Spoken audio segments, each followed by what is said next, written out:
Ang mga pusa, madali din yan magsawa sa pagkain.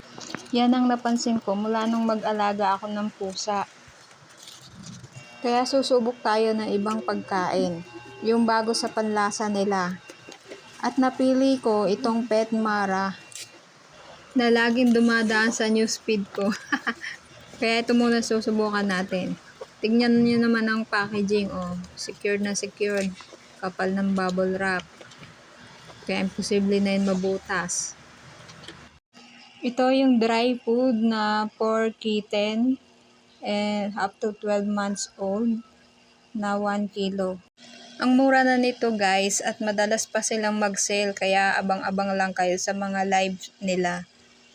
So itong Petmara, imimix ko lang dito sa wet food nila.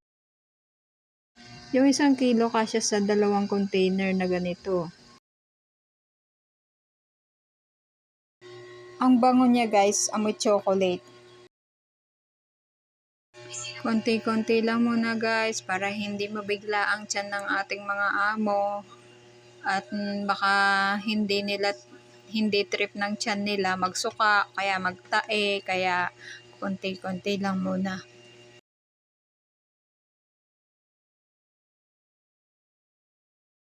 Merong 2 variation ang dry food ng Petmara, yung isa kitten at yung isa naman ay for adult. Itong ginamit ko ay for kitten.